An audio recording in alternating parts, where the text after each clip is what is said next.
Hey guys, go ahead and get out your foldable from last week that we started. You could go ahead and pause this if you don't already have it out on your desk.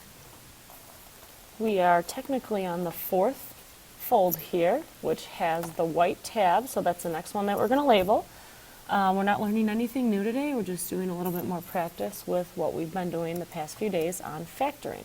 So go ahead and write on this next white flap just a combination of above. So a combination of all of the problems that we've done so far. We're going to do 6 examples today in the foldable, and then you'll just be working on a worksheet for the rest of class. Okay, you could go ahead and open up that foldable. The next part that we're going to be writing on should be the back side of a page from yesterday, the BFPF, and it's a yellow side. So up at the top, I want you to go ahead and write the directions there. The directions are going to be factor the following. Always look for GCF.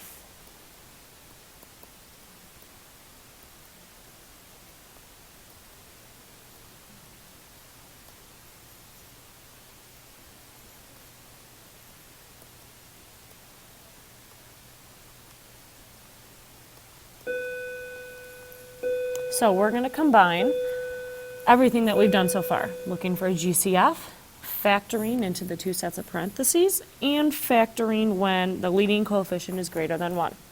So example 1, negative 24x cubed plus 28x. In this case, we only have 2 terms, so we need to look for GCF first. And I do notice that both terms are divisible by 4 and x. Since the leading term has a negative, we should go ahead and factor out a negative 4x. And then we write what's left. 6x squared minus 7. Remember, it's minus 7 because you took out a negative 4. Remember what I encouraged last week. When we're filling in this foldable, it's a good idea to write the problems in one color pen or marker, and then your answers in another color so that you have something to refer back to when you're doing your homework. Problem number 2, 25x squared y plus 45x.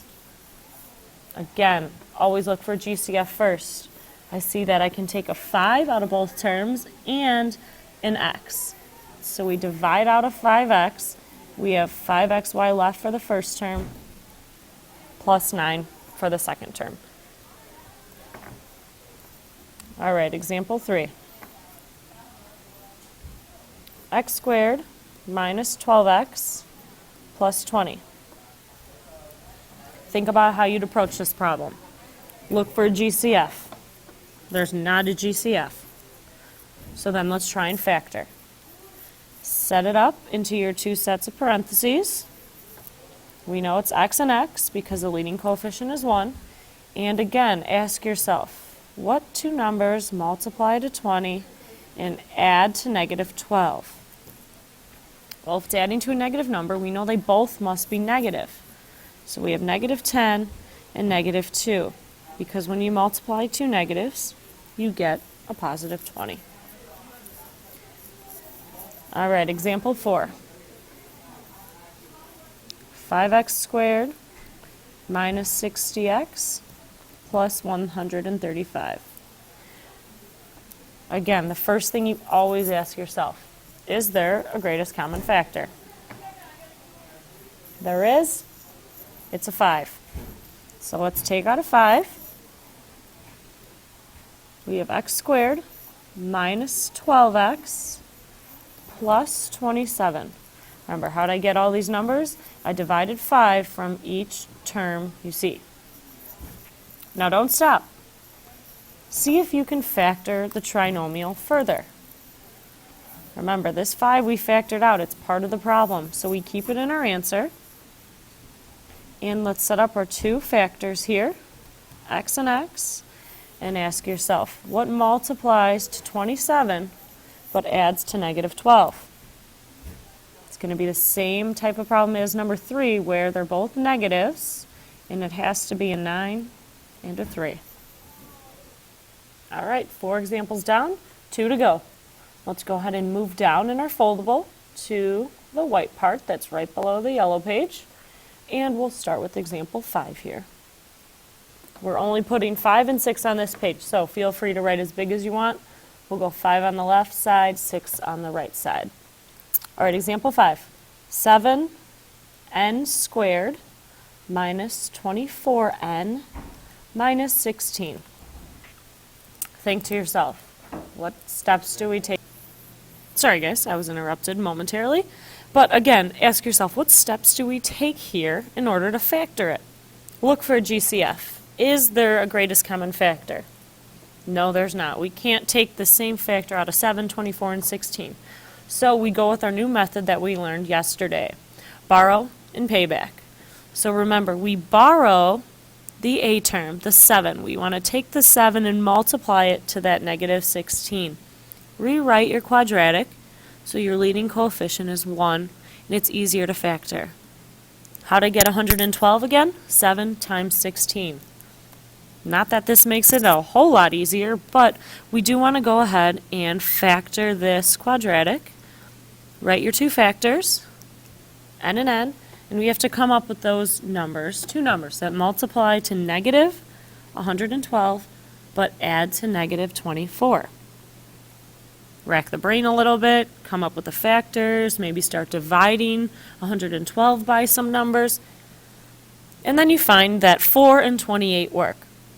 Since this middle term, 24, needs to be negative, that means that our bigger number, 28, needs to be negative. So minus 28 plus 4. All right, borrow, factor, pay back. So pay back what you borrowed. We borrowed a 7, so 7n minus 28 times the quantity 7n plus 4. The next letter, fix, borrow, factor, payback, fix. We need to fix it. We borrowed one number and we paid it back twice. So where can we fix? We could fix in this first factor. We could divide out a 7. So your final answer here becomes n minus 4 times the quantity 7n plus 4. Final answer, you're done. You could go back and check to make sure. When I multiply n and 7n, do I get 7n squared? Yes, I do. And when I multiply negative 4 and positive 4, do I get negative 16? Again, I do. You could refoil out the whole entire two binomials there and check to make sure you get the middle term as well. All right, our last example. 3x squared minus 7x plus 4. Again, can you take out a GCF? Doesn't look like it. So we'll go with the borrow and payback method. Borrow the a term, 3 times 4. Make sure you're multiplying and not adding. Now we factor. A nice quadratic here where the leading coefficient is 1, so we have x and x. What multiplies to give you 12, but adds to give you negative 7? It must be two negative numbers. They must be negative 3 and negative 4. Borrow, factor, pay back. Pay back what you borrowed. We borrowed the 3 all the way in the beginning up here. So pay it back, 3x minus 3 and 3x minus 4. You borrowed it once, but you paid back twice. So we need to fix it up. Take out a 3 in the first one. There's no common factors in the second one. So we fix the first one, it becomes x minus 1, and we keep the second factor the same, 3x minus 4. Again, you could go back, refoil it out, make sure you end up getting the original quadratic. And you do. All right, at any point, if you need to go back and re-watch this, retake some notes, it'd be a great idea, especially if you're struggling with some of these concepts. I know it's not easy, so the more practice you have with it, the better you will get at it.